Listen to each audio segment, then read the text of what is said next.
Lisa, brushing her hair, you're still thinking about that dream, aren't you? David exhales sharply. I can't shake the feeling, Lisa. It wasn't just a dream, it felt like a warning. Lisa, rolling her eyes with a smirk, you and your overactive imagination. If you don't want to go, just reschedule the trip. David, it's an important deal. I can't just cancel. His phone buzzes on the nightstand. A message from his assistant, Mark, pops up. Flight delayed due to unforeseen issues. Will update soon. David frowns, his stomach tightening with unease. David, to himself, unforeseen issues. He shakes his head, trying to dismiss the dread creeping up his spine. He stands and grabs his suitcase. Lisa, concerned, at least be careful. David nods, planting a kiss on her forehead before heading out. At the airport, David walks through the terminal, still feeling a strange sense of unease. He checks his phone. Mark has sent another update. Flight back on schedule. Boarding in 10 minutes. He sighs, then hears a whisper, faint, yet chilling, just behind him. Unknown voice, whispering, don't go. David spins around, heart pounding. There's no one there, just the hum of passengers and the distant call for final boarding. He swallows hard, shaking off the paranoia, and walks toward the gate. As he steps into the plane, he feels a sudden tightness in his chest. Something isn't right. But is it just his imagination, or something more sinister? David settles into his seat, still shaken. He fastens his seatbelt and exhales, trying to convince himself that the whispers were just in his head. The cabin crew moves through the aisles, making their final checks. The pilot's voice crackles over the intercom. Pilot, good morning, ladies and gentlemen. We're expecting a smooth flight with minimal turbulence. Sit back, relax, and enjoy the journey. David glances out the window. The sky is clear, but an eerie feeling lingers. As the plane ascends, he tries to distract himself by flipping through the in-flight magazine. His fingers tremble slightly. Then, a shadow moves across the pages. David freezes. The cabin lights flicker for a brief moment. His breath catches as he looks around, but no one else seems to notice. He rubs his temples, blaming his exhaustion. But just as he leans back, a whisper brushes against his ear, cold and unmistakable. Unknown voice, whispering, you shouldn't have come.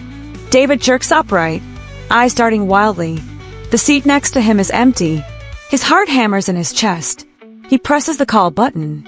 A flight attendant approaches with a polite smile. Flight attendant, can I help you, sir? David, horse, did you hear that? The attendant frowns, glancing around.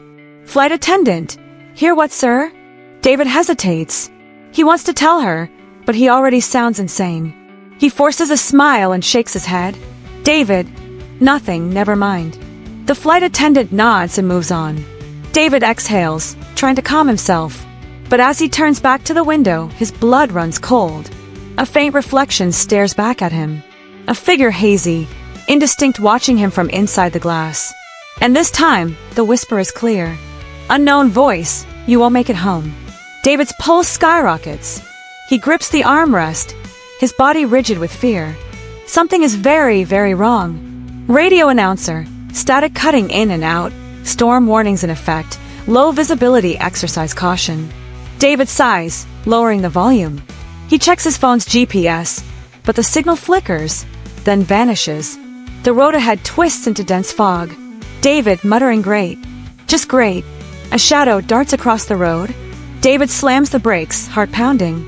He peers into the mist, but sees nothing. David, probably just a deer. He exhales, shakes his head, and continues driving. As he reaches for his coffee, his hand trembles slightly. The road narrows.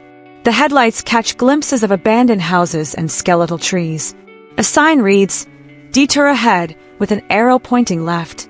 The main road looks barely visible under the storm's fury. David hesitates before turning onto the detour. The road feels wrong. Potholes jolt the car, and the air turns eerily still. No wind, no rain, just silence. A flickering streetlight reveals a figure in the distance. A woman, dressed in white, stands unmoving in the middle of the road. David, whispering, what the hell? He slows down. The woman doesn't move. As he inches closer, her face remains hidden beneath long, tangled hair. David's pulse quickens. Suddenly, his phone screen flashes to life with a message from Lisa. "Turn back." The woman lifts her head slightly. A pair of hollow, dark eyes lock onto his. David's breath catches in his throat. The woman doesn't move, her hollow gaze locked onto him. His fingers tighten around the steering wheel. David, muttering this is crazy. The wind suddenly howls through the trees, rattling the car. The woman tilts her head, ever so slightly. Then, she takes a step forward. David's instincts scream at him to leave. His phone buzzes again, Lisa's message repeating. "Turn back." He doesn't question it. Slamming the gear into reverse, he backs away, tires screeching against the slick road. The woman doesn't chase him. She simply watches, her figure growing smaller in the rearview mirror until the fog swallows her whole. David speeds back toward the main road, hands shaking. The radio crackles to life, but instead of music, there's only a whisper, indistinct, almost like a breath against his ear. Whisper, "You should have listened." David whips around, heart hammering. Nothing. He turns back to the road, just in time to swerve past a fallen tree.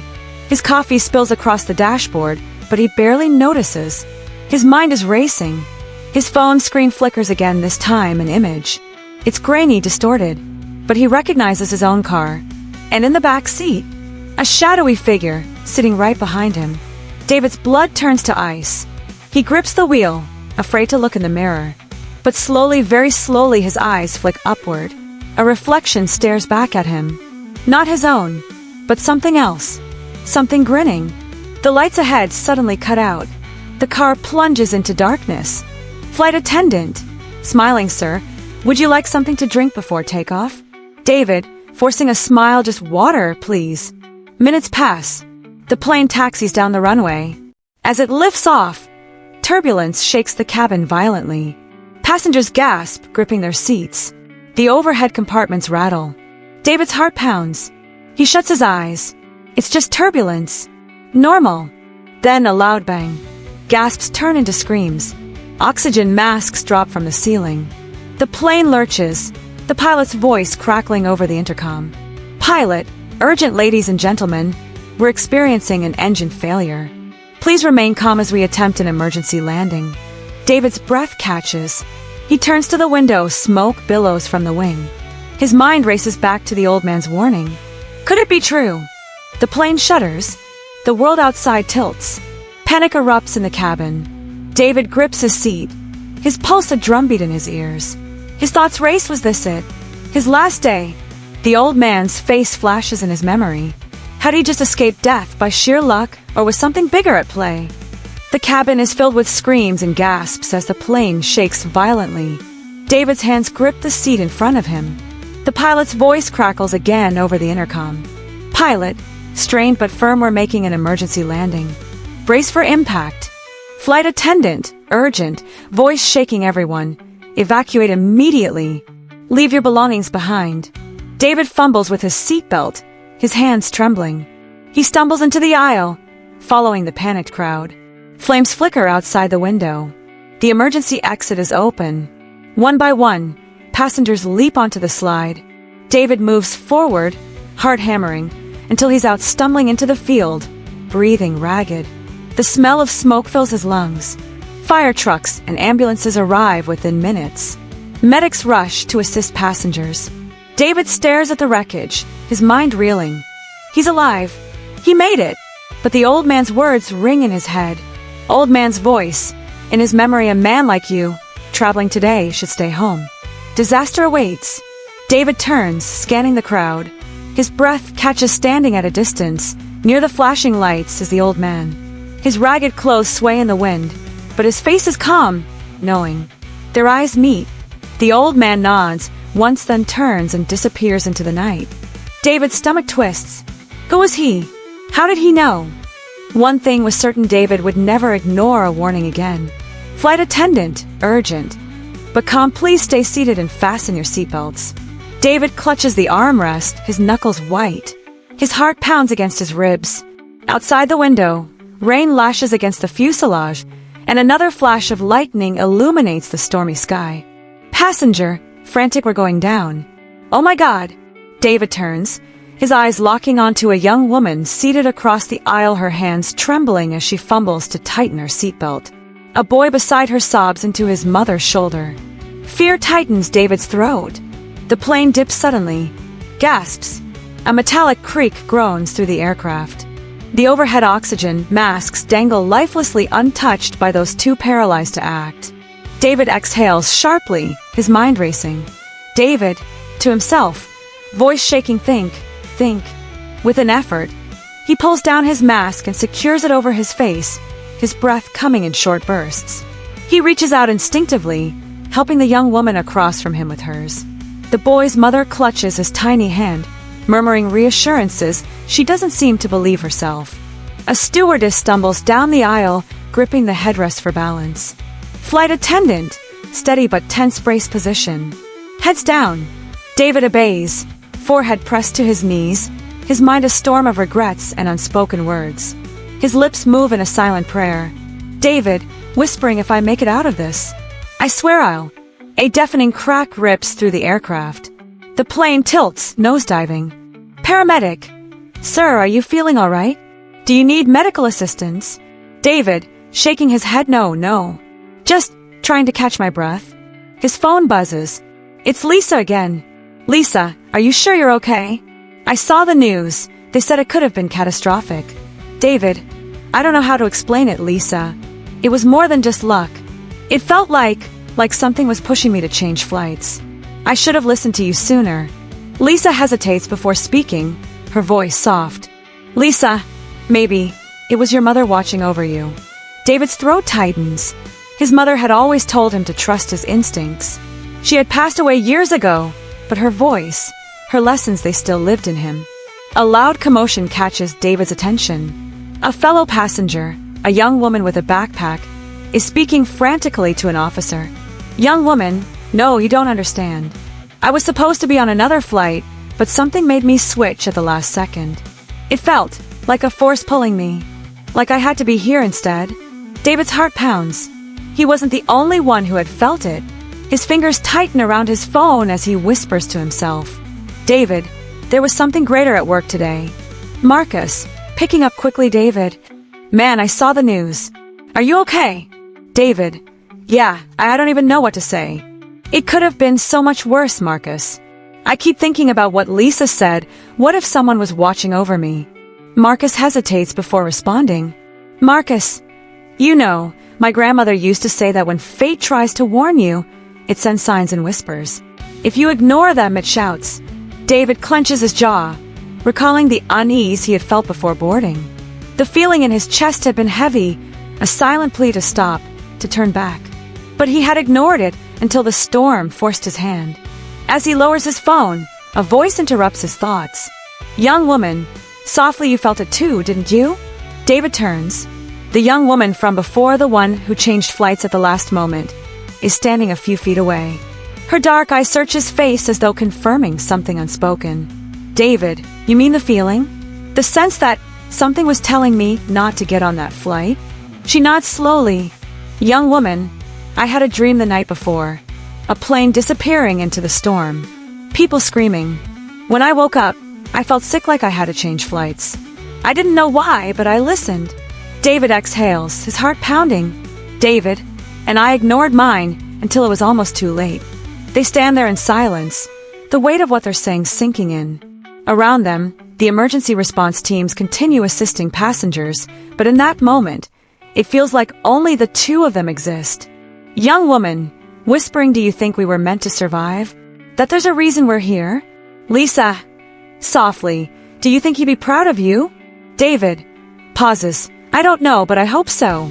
I've made a lot of mistakes, Lisa. But after all that's happened, I finally understand what matters. Family, faith, and trust in myself. David's eyes flicker to Emily, who looks up from her toys, sensing the shift in the room. She crawls over to David and climbs into his lap, wrapping her tiny arms around him. Emily, Daddy, are you going to leave again? David's heart aches at the innocence in her voice. He gently hugs her back, holding her close as if she might vanish if he let go. David, no, sweetheart, I'm not going anywhere. I promise. The moment is interrupted by a soft knock at the door. David looks at Lisa, confused. No one ever came over unannounced. He gets up and opens the door to find a man in his late 40s, wearing a weathered jacket and a kind smile. Man, nodding respectfully, "Good afternoon. I'm Thomas. I believe you knew my brother, Jack?" David freezes, recognizing the name. Jack had been his best friend before everything spiraled out of control. But what did this man want? David, Jack? How are you connected to him? Thomas, eyes darkening with grief, "I'm his brother. He passed away a few years ago. But that's not why I'm here. I got something for you." Thomas holds out a small, folded envelope. David hesitates for a moment before taking it from him. "David, what is this?" Thomas pauses, looking away. "Jack wanted you to have this. It's something he wrote before. Well, before everything happened. Maybe it's time for you to read it." Jack's letter. "David, my brother, my best friend. If you're reading this, then you've made it through, haven't you? Life, it's not easy. I know you think you failed us, that you left when you should have stayed. But I've seen your struggle. I've watched you from where I am, and I know the path you're on now is the right one. You found your way home. The signs were always there, but you just had to learn how to listen. Don't be afraid to take that leap, to trust your heart, to love the people who've always been there for you. Emily, Lisa, they need you. And you need them, too. Don't lose that. Stay. I'm proud of you. Thomas, he never gave up on you, David, even when you couldn't see it yourself." David looks up, tears threatening to spill from his eyes. He nods, clutching the letter to his chest. He finally turns back to Lisa and Emily, a sense of clarity flooding over him. David, softly to himself, "I can hear you now, Jack. I can hear you."